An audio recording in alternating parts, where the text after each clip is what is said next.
Just seconds after I left my daughter's room, the first shell came. We've been gone a long time. We back now.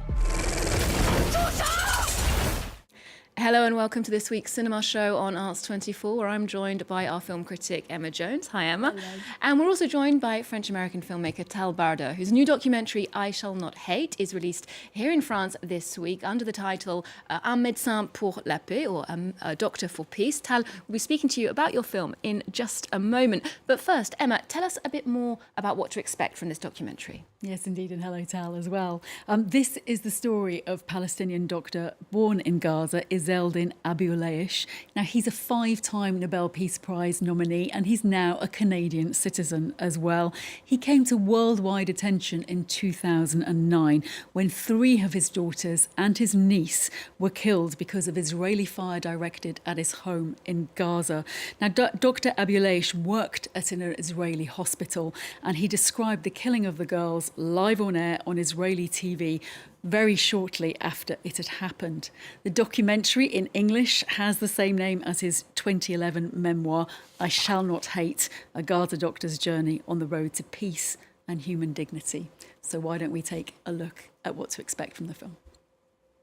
Dr. Abuelaish has been referred to as the Nelson Mandela of the Middle East. Izzeldin Abuelaish is a trailblazing physician, activist, and peacemaker. A man who delivers Israeli babies. I don't want anyone to dream or to imagine what did I see.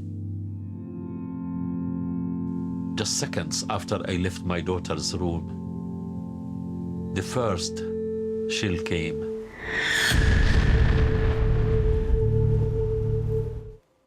So, Tal, you grew up in Jerusalem, I believe. You have therefore a more nuanced understanding of the long ongoing conflict there. Do you think that helped Dr Abuelaish trust you with his story when you got the project started? Yes, I think the fact that I was born in Jerusalem, I still live in Tel Aviv, I've lived through all the years of conflict, violence, occupation, and I understand very much the situation. And I think that was also part of my motivation and also his motivation of working together.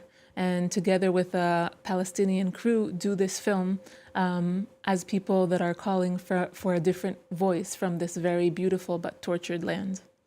Tal, great documentary, by the way. And I think one of the most harrowing scenes for me, and I think Olivia to watch, was indeed Dr Abuelaish appearing on Israeli TV in 2009, describing what had happened and his utter grief. Is that still something that resonates with an Israeli audience? How famous, was that incident?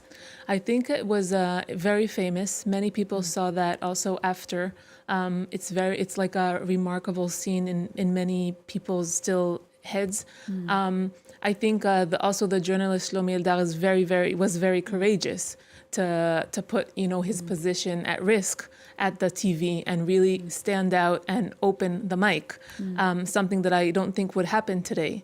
But I feel that from then on, also there were 24 hours later a ceasefire by Prime Minister Ehud Olmert, but also many people remembered that incident very much years after, till today. A decisive and extremely powerful moment. And your film crew follow Dr Abuelaish and his remaining children, of course, when they return to Gaza to visit family. That was filmed before the events of October 7th, 2023.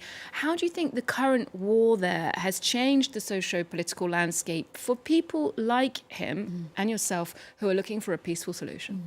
So I think, first of all, these images of Gaza are more like archive images today because they don't exist anymore. Even the house of Dr Abuelaish doesn't exist. The cemetery where his daughters were buried doesn't exist. And I think, but I think the message is today more important than ever, trying to go beyond our grief, trying to search for peace. I know it's very difficult, and I feel that it's very now, there's no nuances. It's very black and white. It's us or them in many people's minds. But I feel that it's more essential than ever. And I feel that there's people still now in Israel and still in Palestine and Gaza that know that we need to prioritize negotiations over military force.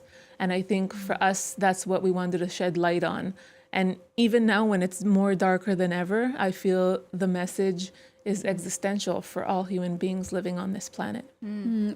What would you say his values and his characteristics are that make him such an extraordinary man and, you know, to be the subject of a documentary? So I think it's the resilience. He has so much resilience.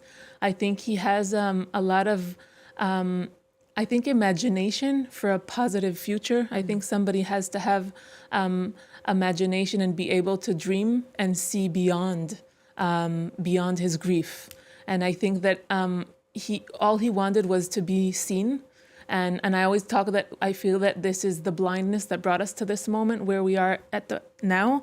And I feel he is able to open his eyes and look through the dark and try and find the light over there, which is extremely difficult. Like, I don't know how any of us would even be able to act like he does. I think it's very extraordinary and very motivating and inspiring. And that's why I wanted to create this film about his story, going back to his childhood through all the tragedy he lived through, and still having this very, very crucial message of today, which is against the war and looking for ways to live together. Because the fact is that no matter what happens, Israelis and Palestinians will stay there. And even if the extremists from both sides want the other side to disappear, we'll always have the future there together. So I think that we need to find the ways to look at each other as friends and not enemies, even though peace is between enemies. And that's what we also need to understand. This is the moment.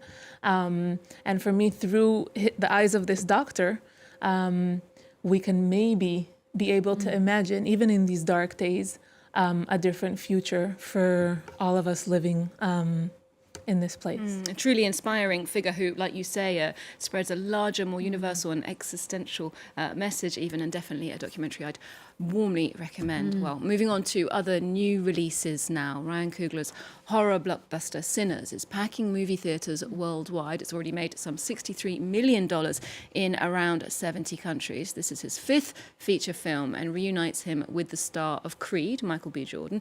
Coogler is, of course, also the director of the Black Panther Marvel films, and right now is the most successful black director in the world in terms of box office sales. So it sounds like a very strong, a good opening for the film. Emma, what did you make of the movie itself? Yes, absolutely. And just to say, that's a very strong opening for a horror film, very popular genre at the moment. The film cost $90 million to make, considerably more to promote, of course, so still needs to break even. But fortunately, to your question, it is pure cinematic entertainment. And I think it might do for vampires, it is a horror film, what Coogler actually did for the boxing genre with Creed. You know, it really revitalises it.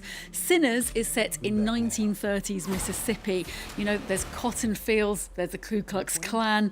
Michael B. Jordan plays two twin brothers, Smoke and Stack. Now, they have made money in Chicago and they want to open a blues club, or a juke club, as they put it. Now, you may think, if you didn't know anything about this movie, that you're about to watch a social drama like Till from 2023, for example. In fact, you're getting ready for From Dusk Till Dawn as vampires attack. Okay, sounds like they're rebranding vampires. Let's take a look at Sinners and hear from Michael B. Jordan on Ryan Coogler's ambition for the film. There are legends of people with the gift of making music so true. This gift can bring fame and fortune. Will somebody take me in your eyes? But it also can pierce the veil between life and death. I mean, Ryan's wrote the movie, shot the movie with large format, with IMAX in mind, you know, so, and we want to bring people back to cinema, get back to the theaters. It's been tough, you know, on the movie industry for quite some time now, especially with streaming and everybody watching things on their phones and their tablets and whatnot, but I think this is a movie that's meant to give for the movie-going experience. I am your way out. Now, Coogler said he wanted to explore, the black experience in America yet again in his movie making. And I think from Sinners we can take that it's one of horror. Okay, so, by embracing the horror genre, of course. Well, finally, to the most successful animation now of all time. The Chinese film Ne Zha 2 is released in France this week, directed by a self-taught animator, Jiao Zi. It's made over $2 billion and counting. So, Emma, this is a sequel. Do we need to have seen the first one to get this? No, and you would have been hard put anyway, really, to have seen the first one outside of Asia. But this has been a phenomenon in China, now released all over the world. Incredible to think it is, the biggest animation of all time. So you might be slightly confused while watching this epic ode to 16th century Chinese mythology, but don't be put off. The main character, Ne Zha, is a sort of a Rugrats meets South Park character, and he will keep you endlessly entertained with his grumbling humour as he sets about trying to gain an immortal body. Now, the artistry and the ambition of this film are quite exceptional, so really worth seeing. I wonder if it might be a bit of a watershed for Chinese films, bringing in a whole new audience. Okay, we might be seeing more of the little Ne Zha genre. Okay, well, thanks, Emma, for the tip. We'll leave viewers with a glimpse of the now world-famous demonic little protagonist of Ne Zha. Tal, thank you so much for joining us today in the studio. A reminder that I Shall Not Hate, or Un médecin pour la paix, is also being screened in French theatres at the moment. We'll see you next time here for more movies, arts and culture on Arts 24. 同族犯下滔天罪行，我们报仇雪恨的千载良机到了。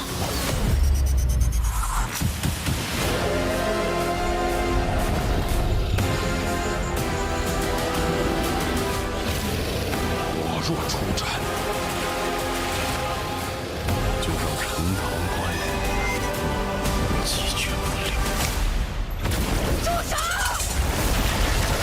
想活了！我活不活无所谓，我只有你死！